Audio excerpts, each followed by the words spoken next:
Hey, how's it going, YouTube? Today I was going to show you how to do an oil change on a 2019 Audi A5.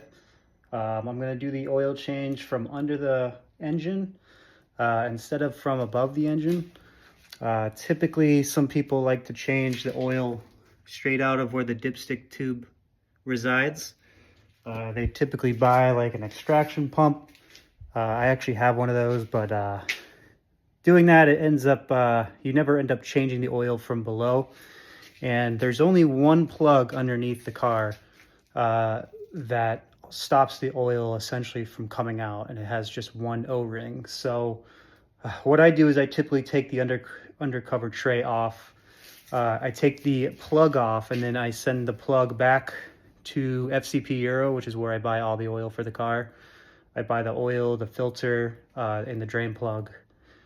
So after you've done your first oil change, buying your parts through FCP Euro, they end up, they let you send everything back with their lifetime warranty guarantee. So it's simple enough to just change the drain plug and send it back, and you'll get your money back, and it honestly adds nothing to the shipping. So FCP Euro is a very good option if you want to have oil changes for your Audi. Literally, I'll buy a $75 kit from Liquid Moly. And I'll send it all back for 19 bucks to ship. So it ends up costing me only like 19 bucks. So it's a good deal, and I highly recommend it. So this is the oil that I bought from FCP Euro. It's Top Deck 4210. It's 0W30. Typically with these cars with the TFSI engine and the B9 Audis, they have, it's roughly over 5 liters of oil. It's very small, above 5 liters. It's like 5.2 or something like that.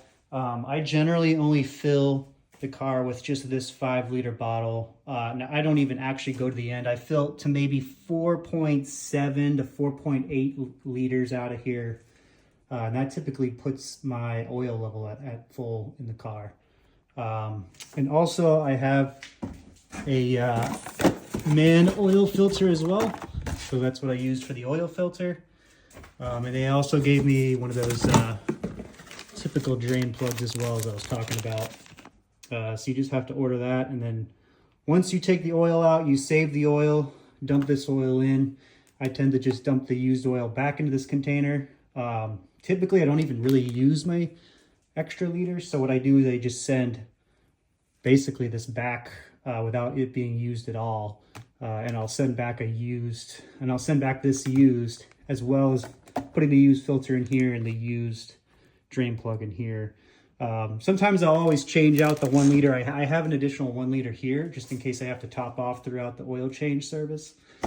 So you could just replace it with the one that you've kept behind. Like this one I've just kept from the last oil change, so I'll probably send that back with the used oil, so I have a new bottle just there ready to go. All right, so under the car, people don't like to go underneath the car to do this job, just solely because of the reason that there's so many different bolts that you have to take out. So basically what you have to do is you got to take out all these Torx bolts. So these are a specific size. They are T30. And then you have these, which are T25s. So you need a T30, T25, and there's going to be just a bunch of them going down, and the same within the back. And then you also need to get this bolt along with the bolt on the other side, which is a 13 millimeter. So if you have a 13 millimeter and those 2 Torx bits, you should be able to get this cover off no problem.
just as a little tip, all the front bolts are all the T30s, while the sides and the back are all the T25s.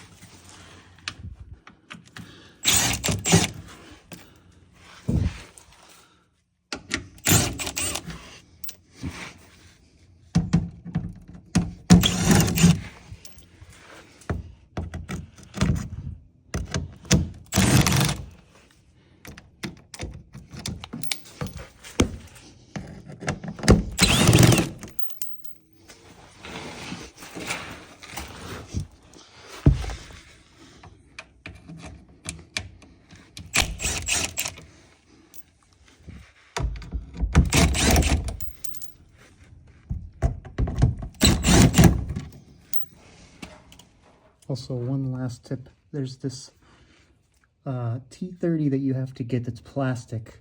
There's two of them on either side that come out and they just clip in. So as I was saying, these are these two little plastic bolts that are in the wheel well area. So the best way to get them out is so you have to get your T30 and, you know, put it in there. But then the best part is that to get it out is you need to put like a pry tool like this underneath the head of the bolt and in between the little catcher here, and you have to pry this bolt out while turning it with the torque with the T30 socket, and this thing will eventually unscrew its way out of here, and then you can pull out the catcher side of it as well. They both have to come out so that the piece comes off. So as you can see, here is the under tray here. So coming underneath the car, here is the oil pan. So you can see that the oil pan is plastic under these cars. And right here is where the drain plug is. And you can kind of see mine is a little kind of a bit sludged up with oil.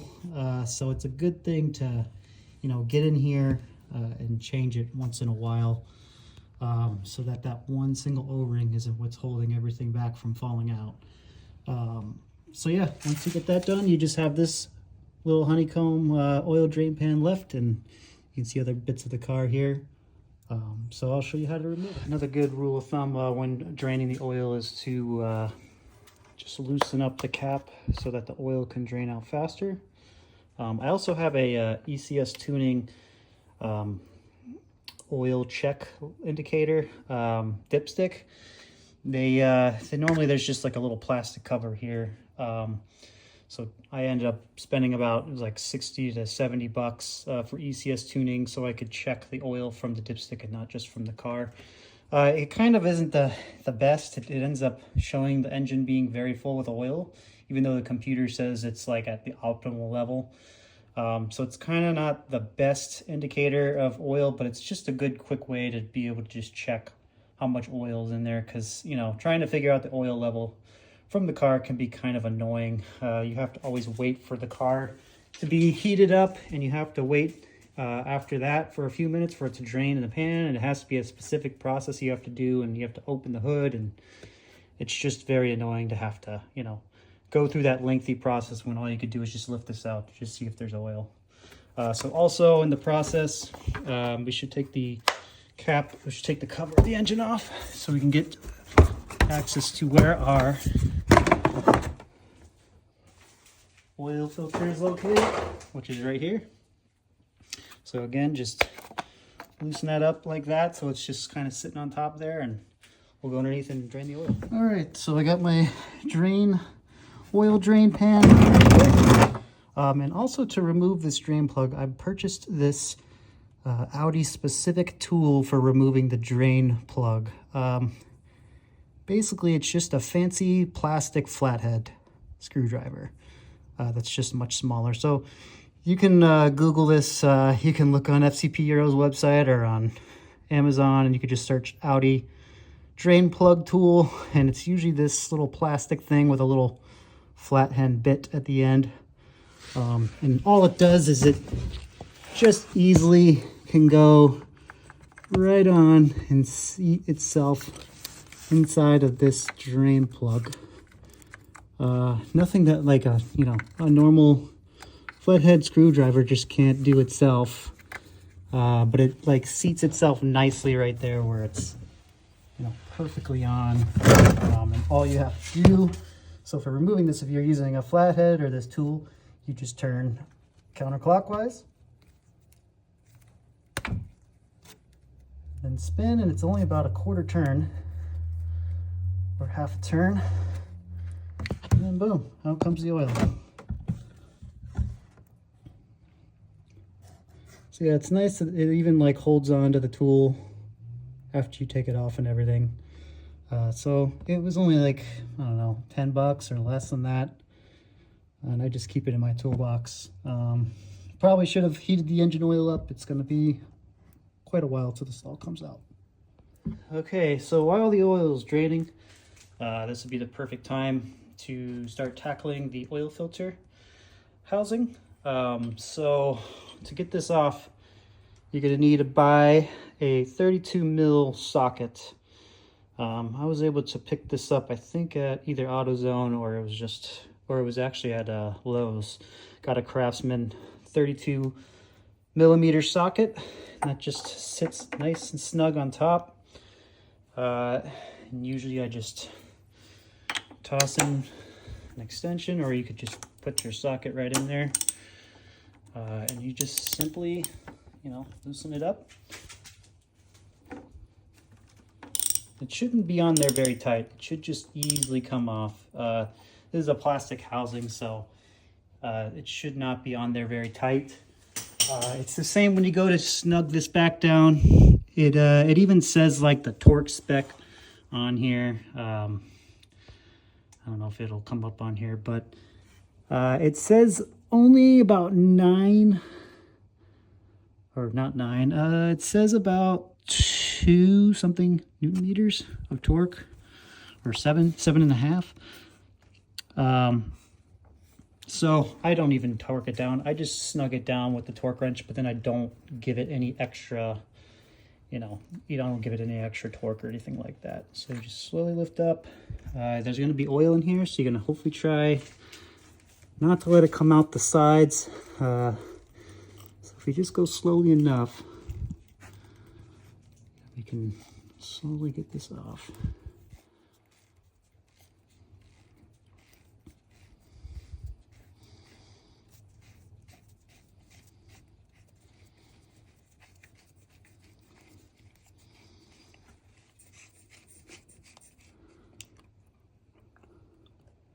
So you can see the oil's still in there. It's coming out. And all it is when you go to do this job is when you get your oil filter, you'll see that there's an O-ring on this housing filter right where I have. Let me just bring it out to here. You'll see right here is this little O-ring that will come in the box of the new filter. So you just have to get like a little pick or a flathead and just work this O-ring off. And it's the same with pulling out. Just pull out the filter. The filter comes right out, kind of snaps inside there. But yeah, once the oil drains out, we'll go ahead, take the O-ring off and put our new, like I said, here's the new O-ring and the new filter here. Just get some oil, either the new oil or the old oil. Just kind of lube up this O-ring before we seat it on there. Always lube up any O-rings or gaskets before putting them on. So we'll go do that, and we'll slide the filter on. I think it's supposed to make a clicking sound. Yeah, so that click, you want to get that click to happen. Some people don't go and do the click. They just end up putting it in and then just throwing it in there. And what happens is when you go to turn this thing, you know, the filter won't turn with the housing. So when you go to screw this on, you want the filter to be turning with the housing so that you don't end up bottoming out the filter inside. And then with all that, you know, all the torque you're putting on this housing and turning it, it'll end up twisting the filter. So a lot of people will always wonder why when they take a filter out of a car they just bought and they notice that the filter is completely twisted. And it's just because people don't know that they're supposed to pop this all the way down. It's the same with my BMW as well. You have to really push this until you hear a popping sound so that it's nicely seated inside here. So you can see here, there's where the O-ring seats. Make sure you don't let it seat in this spot above. So it's right here where my finger is. So make sure it's in there and not just one tooth above. And then go ahead and screw it back in. And like I said, once you get it, you want to start off by hand tight, and then go ahead and take your socket, just snug it down.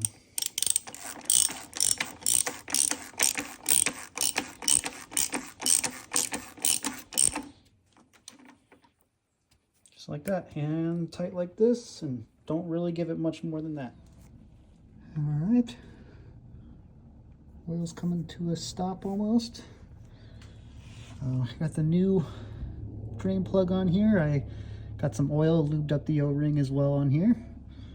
And it's nice that this tool can just sit like this, so you don't have to kind of try to play around with trying to get it on. So I'm gonna get in here and try to clean up the rest of this oil coming out. Kind of clean inside of where this is. So that it protects from if there's any particulates that are in here. Cleans it out. Just like that. Should be good with putting it back on. So you just come over here, line her up, turn it clockwise. Just turn it on and eventually you'll hear it click. Like that. And the tool comes right out. And there you go, the drain plug is already on and it's ready to go with filling up oil at the top. So here's the liquid moly I purchased. What's nice about this one is it has like a little spout that helps with you pouring it in. This little opening does not fit really a funnel at all. So this ends up helping out. You can really tilt it without it really pouring out quickly. So I'll show you how it works.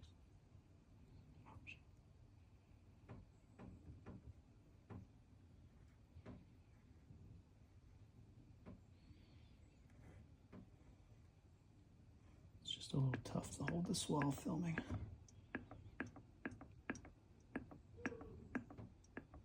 As you can see, this little spout helps with the flow.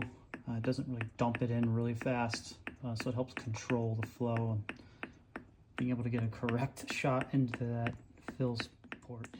What you can also do is you can also tilt this thing sideways so it doesn't kind of gurgle and have all that, you can see how it kind of like comes out every second a little faster. If you turn it on its side, it should stop that and be more of a constant flow. All right, so I dumped in about 4.5 liters. You only need to dump in about 4.5 liters at the beginning, and I'll cap it back up. And in the process, I'm also going to put the tray on back underneath, back the car off the ramps, and I'll let it run for a while. I'll probably drive it up and down the street, and then I will check to see what the level is at that point. It's probably going to take about another maybe 0.25 liters of that. It almost goes to like 4.8, 4.9 liters of using this bottle to fill this car properly. All right, so I got the under tray back on. I highly recommend that you put in just like one bolt on one side and then one bolt on the other, just so that you're not tightening them all on one side and then realize the other side's kind of crooked. Try to go one end to the other until you get a couple, and then you can start going around. It's just 4 of those T30s that are in the front. Then it's the 2 13mm bolts, 2 of those little plastic snap-on clip ones on the wheel wells, and then it's just the rest are just all T25 bolts. All right, so now I'm ready to get the car off the jacks and drive it around and hope that we can get the oil level to its perfect spot. What I like to do also is when I take all the parts off, I tend to just use the bag that the oil drain plug came in, and I'll throw it in here, throw the plug in here, button it up, and then I'll just stuff it with the old filter in here. Just let this thing kind of drain out on its own on some paper towels. And I'll just stuff this inside here. And what I'll do is, so now that it's all in one bag, I'll even probably saran wrap this, or so when I send it back to FCP Euro, I either put it in a bag or I saran wrap the whole box so that no oil kind of gets out. The same with the used oil. I'll dump it into here once I've gotten the oil to the height that I need it at, and I'll dump the used oil in here, and I'll also put a piece of saran wrap over this opening, and then I'll screw it over with the top, and then I'll push it down. And it's the same even with the one that I send back. It's the 1 liter. I'll open the cap and I'll put saran wrap around the top and then close it down so that when it gets shipped to FCP Euro, it doesn't end up leaking. All right, I just drove the car for about 5 minutes up and down the road. I got the car up to operating temperature, or at least to a temperature that the computer will measure the oil. So what we got to do is we have to open the hood.